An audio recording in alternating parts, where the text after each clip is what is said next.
On FanDuel, our Week 15 GPP and cash lineup scored 132 points and 156 points respectively.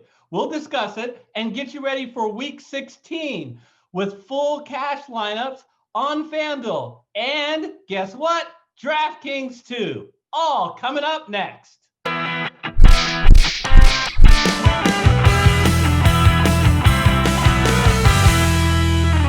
Hello everyone, I'm Eric Lee with the Fantasy Football Consultants. Guess what, folks? This is the last NFL DFS show that we have this year. If you're new to FFC, you may not know we traditionally do not record shows on week 17. Allows us to get a little bit of rest during the holidays, get rejuvenated for the biggest week of the year for us at FFC, Subscriber Appreciation Week, which is January 4th to January 10th. We've got a lot of things planned, including not one, but two NFL DFS shows, one for DraftKings, one for FanDuel, where we'll come up with full cash and GPP lineups as we preview the wild card playoff week. Looking forward to that.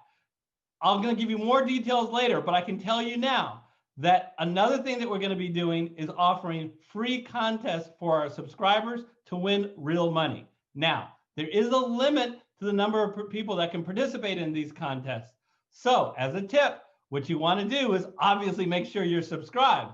But in addition to that, hit the bell icon, which will notify you when our videos come out for subscriber appreciation. You watch the video, you see the instructions of how to apply to the contest, and make sure you can do that before it gets filled. All righty, so let's turn our attention to week 15. How did we do in our GPP lineup? Well, we scored 132 points. It was not good enough to min cash. Do you know what the difference was? If you follow our channel and follow us either on Twitter or on our YouTube channel, I put in comments right in the last hour as the final injury reports and inactives list came out. And we had a discussion with several of our other subscribers about the fact that Zeke was out and that Tony Pollard, especially on FanDuel, was at a great price. I endorsed everybody putting him in a lineup, but I wasn't going to change my lineup literally 15 minutes before. So, and it turns out if I did, I would have at least min cash, if not better, in the GPP. But that's all right. The cash lineup did do well at 156 points, finished 17th out of 100. Thank you, Kyler Murray, for a very big day. In fact, everybody really contributed in this lineup, unless your last name was Akers. Even Cam Akers would have been fine this week. At the end of the game, he scored a touchdown to finally put the Rams ahead. I mean, the Rams were behind the entire game, which was not the game script we expected. But that touchdown put them ahead, except there was a holding penalty, and it reversed about a 17-yard touchdown run. So that's all right. We easily cashed. So let's see if we can repeat the feat. Let's go into this FanDuel studio for Week 16 and construct a cash game lineup.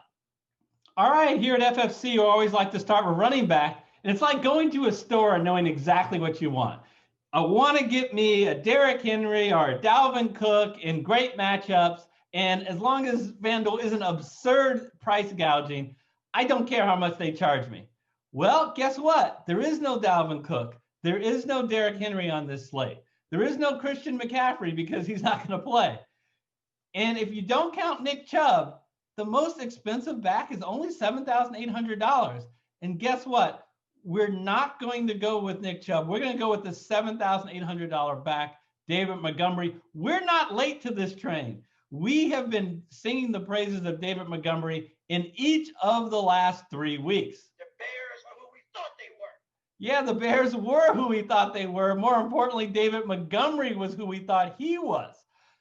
We talked about the fact that ever since Tariq Cohen went out for the year, his involvement has been really big in this offense, not only running the ball, but getting involved in the passing game. Well, what we also noticed was he had played a whole slew of average to difficult defenses.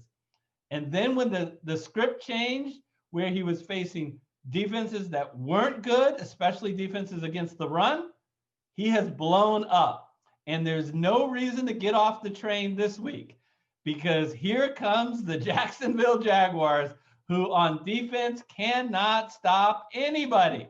So I will happily put him in our lineup. So who do I want to pair with David Montgomery?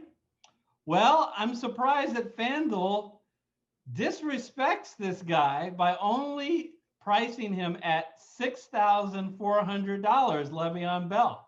I tell you, I don't get no respect at all. You guys remember what Bell has been capable of in the past, how much he can get involved in the passing game, as well as being a very solid goal line back. And now the backfield is all to himself, with Clyde Edwards-Helaire likely not to play not only in this game, but in week 17. And they're trying to get him ready and healthy for the playoffs. So I think with Edwards-Helaire out, I think Le'Veon can be a bell cow. Look, you come for the analysis, you stay for the stupid, corny jokes, right? Le'Veon Bell has an absurd 32 implied total. We'll take advantage of this very nice pricing that FanDuel has given to us. And you know what? That opens the door for our wide receivers. We are going to put together quite a wide receiver trio. All three wide receivers are going to be the clear number one on their team. They are going to all have great matchups, and they all have been target hogs, especially recently. Who are the three? So those three wide receivers are Allen Robinson, Robert Woods, and Jarvis Landry. Robinson has 9.3 targets in his last 6 games. Robert Woods, 10.8 in the last 5, and Landry, 9.5 targets in their last 4. So really excited about each of those, all playing, like I said, weak defenses. And speaking of targets, we're going to just pile on the targets in this particular lineup. You know, tight end has been tough this year. And if you haven't picked Travis Kelce, you've been disappointed. But Kelce is a pretty penny at $8,800. Why not save $2,800 and still get a guy in the last 3 weeks has gotten 10 targets a game on average? Before I talk about Logan Thomas, I want to go to another guy on the same team, Terry McLaurin, and understand that he has been dealing with this nagging ankle injury for a long time. So before last week, you see 6 targets, 2 catches. And you might be asking, where are those targets going? Guess where they're going? They're going to Logan Thomas. He's gotten much more of the activity than he had in the past. And what was nice to see is that's been true whether it's Alex Smith or whether it's Dwayne Haskins. So I'm going to continue to ride this Thomas train. They haven't priced him up enough based on his recent activity on FanDuel. So at $6,000, he's going to be our guy. And in the flex, well, let's talk about Austin Eckler at $7,000. Honestly, based on his activity, Austin Eckler should be more. The only reason that I can think of that FanDuel has not priced him up higher is because the guy has only gotten 1 touchdown all year. But that's not due to his activity. Look, full disclosure. If the Chargers get a pass interference in the end zone and they get it placed on the 1, the guy they're going to turn to run the ball into the end zone 1 yard out is going to be Kalen Ballage. So not Austin Eckler. But that does not mean Austin Eckler doesn't get a ton of activity inside the 20 and inside the 10, both on the ground and in the air. Love his production and how they use him. Odds are he is going to break this TD slump very soon, and I'm betting it's going to be this week against the Denver Broncos, who have a tougher time on the ground and in the air. So I think they're going to be looking to Eckler a lot this week. All right, the last player that I need to do before I get the defense, and I have a total of $11,500. So what I am going to do is I'm going to end up punting on my defense so I can get a quarterback that I really like. And that quarterback is the guy I've been on for the last 2 weeks, Jalen Hurts. I just love him in cash. And the reason is because of the floor that he gives you with his rushing. Do you know Miles Sanders has gotten all of the running back carries the last week? The problem is Jalen Hurts gets a significant amount of carries as the quarterback, double digits in his 2 starts, and he has the ability to throw the ball as well. And he has a dream matchup against the Dallas Cowboys, who are absolutely awful against the run. I think that's relevant for Jalen Hurts, but they're not that great against the pass either. The reason why it doesn't look as bad as it really is the Cowboys have been behind because they turned the ball over so many times earlier in the season that they've been fouling from behind. And when teams get way up, they're going to run the ball more. All right. I've got $3,300. So I don't have a lot of options on my defense. In fact, my options are limited to just 3 choices. Sound crazy someplace else. We're all stocked up here. Yeah, it does seem a little crazy to go with any of these 3 guys, but by far the best option between these 3, and actually not a bad option at all, I think, is the Cincinnati Bengals. Sound crazy someplace else. We're all stocked up here. I heard you the first time. I hear you. The Bengals do not have a good defensive line. They do not traditionally put much pressure on the quarterback. Look at this, 30th in sacks. That's horrible. But there is some good news. Oh, and I'll give you more bad news. The more bad news is they're on the road and they're 9-point dogs. Okay, so you're probably asking, Eric, please give me some good news. The good news is they play the Houston Texans. Yeah, you know the Houston Texans that are 4-10. I don't know if I buy the 9-point spread. I would be taking the points and the Bengals in this one. Don't forget, Houston is without Will Fuller, and also don't forget the Houston Texans don't have a running game. They're 31st of 32 teams in rushing this year, and they don't have a very good offensive line. They've given up the 3rd most sacks this year. Deshaun Watson, who's awesome, he's a Pro Bowler this year, but he sometimes holds on to the ball too long. I did think that was an inspiring performance that the Bengals had. I just am a little worried about their offense with Ryan Finley, so I don't know if they'll get ahead. But as a punt play for 3,200, I'm excited about it. Look, I really like the rest of my lineup, so I didn't want to suffer and go down anywhere to get a better defense. But if there's anyone in this lineup that you don't love, and you can save the extra $200 or $300, because I believe I have $100 left over here. So I just needed $200 more to get the Denver Broncos, who I think are in a much better situation. They attack on defense much more than the Bengals do, 2.64 sacks against a Charger team that, let's not forget, is 5-9. So I have no problem if you're able to save the money and you want to pay up to get Denver from Cincinnati. All right, let's talk GPP. All right, here is GPP. When you're constructing a GPP lineup, you always want to make sure it has correlation, which means that you were looking to do a stack in a high-scoring game. And the obvious game to do the stack this week is the Kansas City-Atlanta game. That has an over-under of 53.5.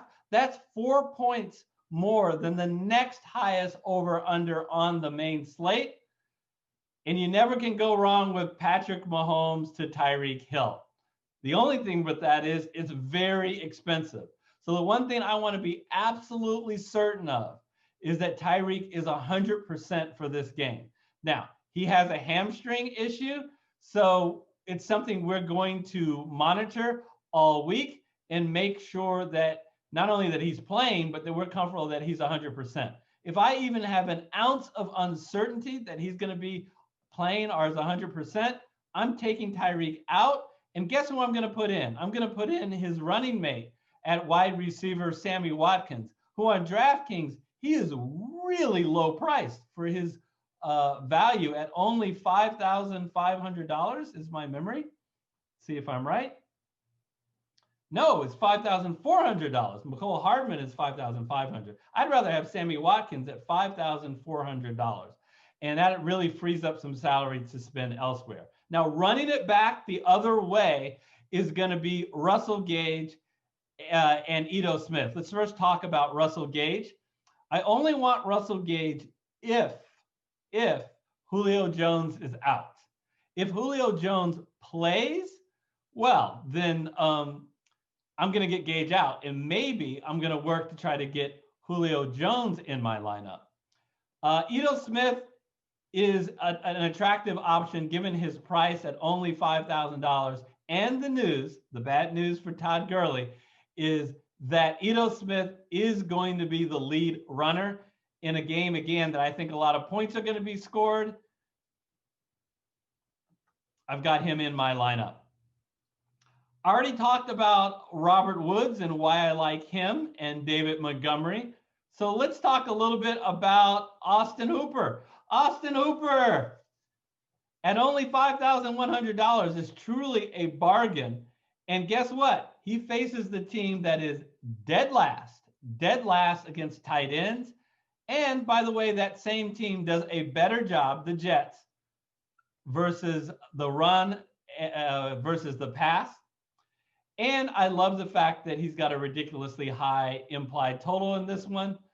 So we're going with Austin Hooper. And our defense, once again, is the Cincinnati Bengals. Inconceivable. All right. Leave me alone. That is my GPP lineup. Let's move for the first time in a while into the DraftKings studio to put together our DraftKings cash lineup. All right, everybody, we have our cash lineup on DraftKings. And I need to say very clearly, do not take this lineup and just plug it in and expect it to do well, because there's a lot of caveats I have based on news. So no further information on Jalen Hurts and David Montgomery. Same reason I like them on FanDuel, I like them on DraftKings. But here's J.D. McKissic at $6,400. Really like him on DraftKings because of the full PPR. This is a guy who's caught 9 and 10 passes in 2 of the 3 last games. But here's the thing. I need Antonio Gibson not to play. If Antonio Gibson, who's dealing with, I believe it's turf toe, if he is active, then I don't advise putting J.D. McKissic in this lineup. Now, another injury concern I have is Terry McLaurin. Again, not only whether he's going to play, but whether he's going to play hampered, because ordinarily I would love this matchup at home against Carolina, but I need him to be 100%. And if I don't think that's the case, I think if you're not convinced of that, you need to get him out of your lineup. And another injury concern is Julio Jones. Now, I mentioned this game, Atlanta and Kansas City, and I just want to get some, have some activity in this game. Some player, which I think is in this shootout that's going to happen. And Julio Jones at $6,800 is too cheap. He just got a shot, and he's going to give it a try to come back. He's dealing with a hamstring injury.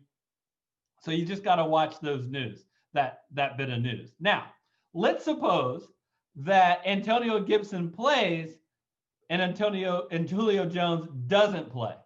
Well, I got a good scenario for you. This is what you do. Take out J.D. McKissic, and you can save lots of money. Scroll down to only $4,800. Gio Bernard. Joe Mixon, once again, has been ruled out in this game against Houston. And Gio Bernard, Houston does terrible against the run. And Gio Bernard is someone who is going to get involved in the offense on the goal line against the run versus the pass. Really everything that you would want. Caveat is that he's the 9-point underdog and Ryan Finley is leading the team, and that offense is not likely to move. But it also means I think they're going to rely on him much more. Like I think this Finley hurts Tyler Boyd, for example, more than I think he hurts Gio Bernard. So you might even want to go with Gio Bernard even if Antonio Gibson plays. It's up to you.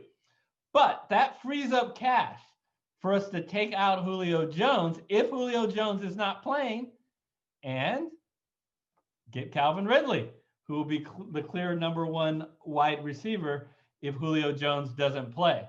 Now, if Julio Jones does play, then I would just use that. You can potentially use that extra salary if J.D. McKissic doesn't play elsewhere.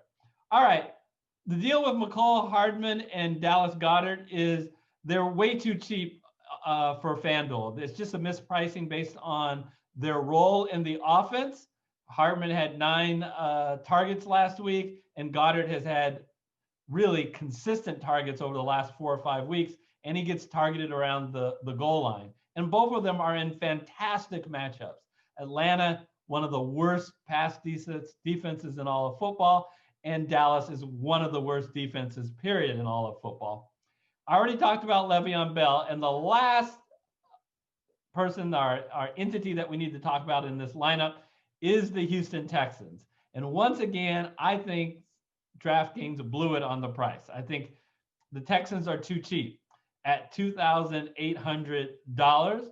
Look, Cincinnati offensive line is terrible. They give up more sacks than anyone in football other than the Philadelphia Eagles, where you have Houston is about average in putting pressure on the quarterback. And I don't mean to slam this guy all the time. I'm sure he's a really nice guy, but I just have a letter of no confidence in Ryan Finley. And if Houston is actually able to put some pressure on him then I think that can force some mistakes. And as a 9-point favorite at home, you might get a game script where Ryan Finley has to throw the ball. $2,800 for a middle range defense, according to the price. I really like the Houston Texans this week. So that is my DraftKings lineup. So I just want to make a quick note, an announcement, and a request of all of you guys. If you can do me a favor, and I want you to check out a video I recently did on who is the best NFL player who currently played this year, but assume all the players are in their prime. It was probably the project so far that I'm more excited about than any other that I've ever worked on at FFC. But it hasn't gotten much traction. People haven't checked it out yet. Please do me a favor, go in and check out that video, and then comment in the comment section of what you think about each of the head-to-head matchups. And then if you really would like to get involved, we're looking for your engagement to vote on our website. I tell all about it in the video, and say, who do you think should win this particular matchup? For example, we've got Pat Mahomes versus Christian McCaffrey, or DeAndre Hopkins versus Lamar Jackson. So a lot of exciting matchups to talk about. So I will put that link to that video on the screen right now over there. And I want to take these last few minutes to wish all of you guys a very Merry Christmas, Happy Kwanzaa, Happy Hanukkah, generally happy holidays. Be safe, take care, and I look forward to seeing all you guys in 2021.